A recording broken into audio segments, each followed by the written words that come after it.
is YULIA MOISEEVA. I'm a registered migration agent.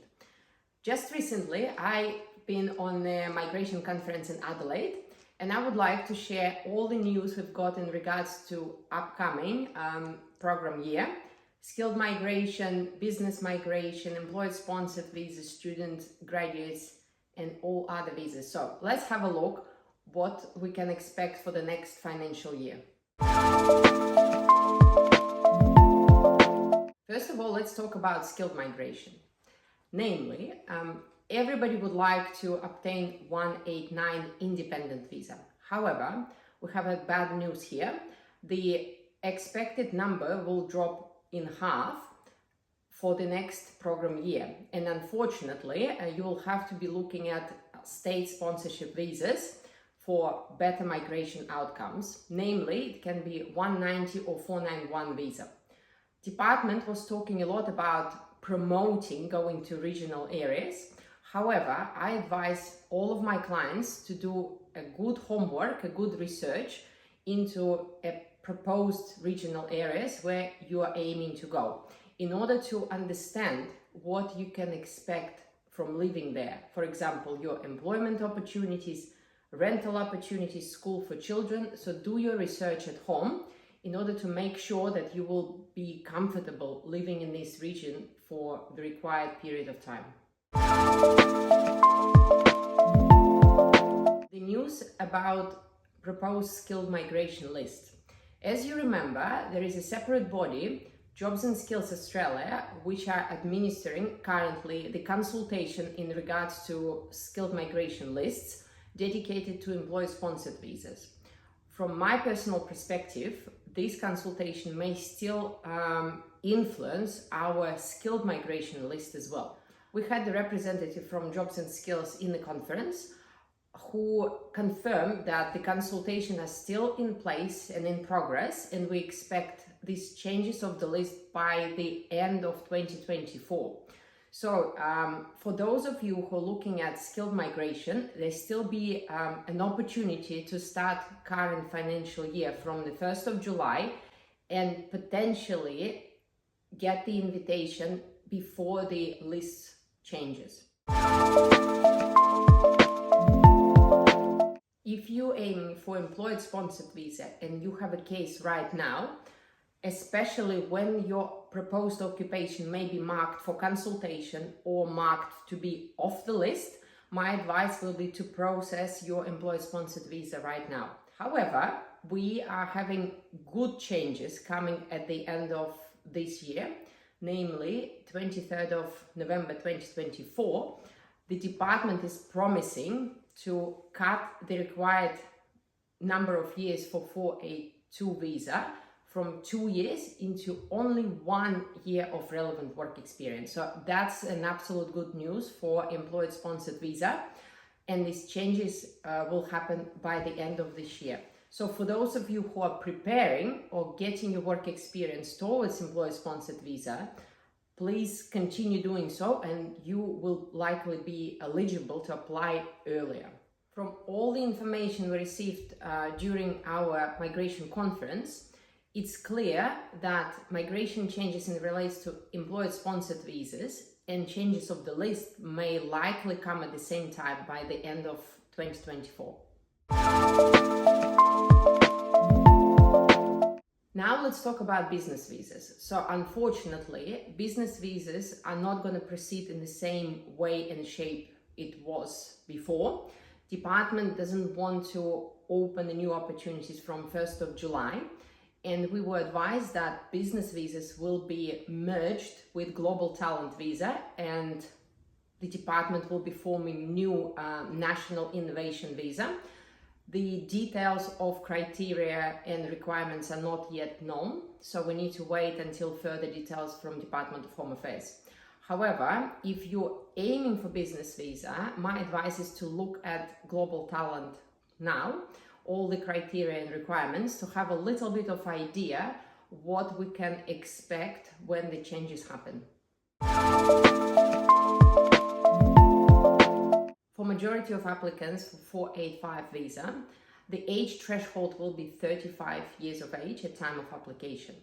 However, Just today, Department of Home Affairs clarified that for those who are completing Masters by Research and PhD, the age requirement will stay at 50. For those of you who will be affected by the changes happening on 1st of July, my advice would be to have a look at 407 visa. It's a training visa that requires you to have a minimum qualification and no work experience. However, you have to seek sponsorship from the employer in Australia. So that's a crucial component of 407 visa, and you need to sort your employment as soon as possible. If we're talking about the long-term strategy, for those of you who will be caught by the changes of 1st of July, the strategy can be to seek employment and sponsorship under 407 visa with one employer, and then proceed with employer-sponsored visa 482 with the same employer, progressing to permanent residency. Now let's discuss student visa. For those of you who are currently in Australia on the student visas, please be careful, because department changed completely the attitude towards extending student visa stay. And for those of you especially who are or been in Australia on a student visa for several years, you may struggle to get another enrollment and have very high risk of rejection on the visa stage. For those of you who are currently holder of 408 visa, COVID visa, or 485 graduate visa or visitor visa, department does not like the idea to progress into student visa from those visas. So again, you may struggle getting enrollment from any educational institution, or even the enrollment is confirmed, you still have a high risk of rejection at the student visa stage. So for those of you who are currently in Australia, my advice would be to look at employer-sponsored visa or to look at partner's visa if you are here on your own.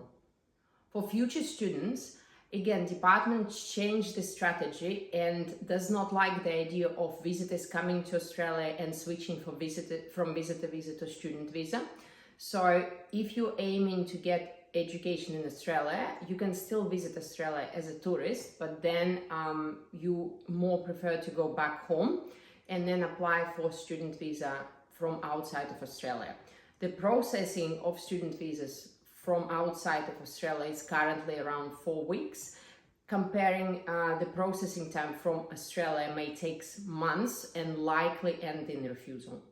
If you're aiming for student visa, please keep in mind that you need to know and remember the threshold for your graduate visa, currently set up for 35 years of age, and you need to get your strategic plan before you get an enrollment into any course to know what steps you need to get to progress to permanent residency from student visa. We offer our professional help not only with the visa lodgement, but we're starting from the very beginning with strategic consultation, where we give clients all the possible pathways and steps how to achieve permanent residency from the student visa, progress to graduate visa, skilled visa, or employer-sponsored visa. So do not forget to reach us out to book your consultation if needed.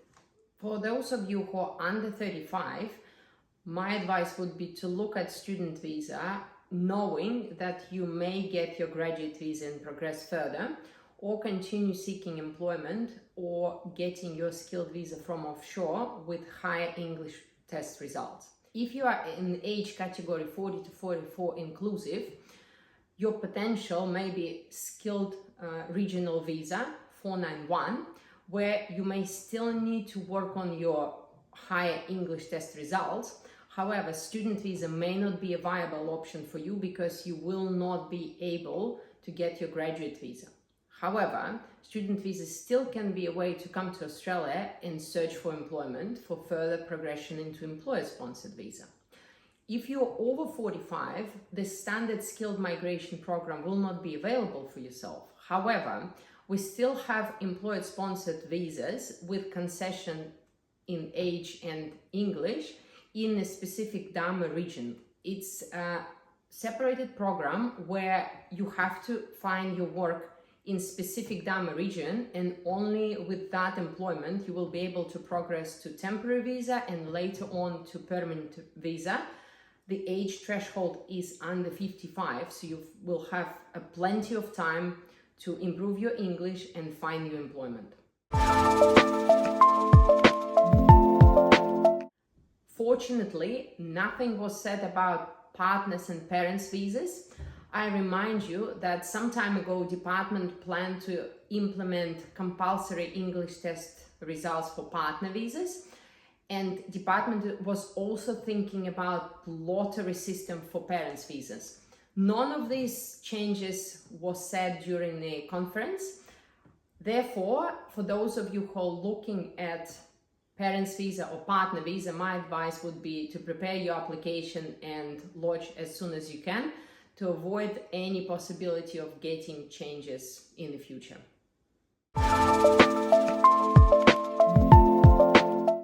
If your Australian visa was refused, please do not hesitate to reach us out.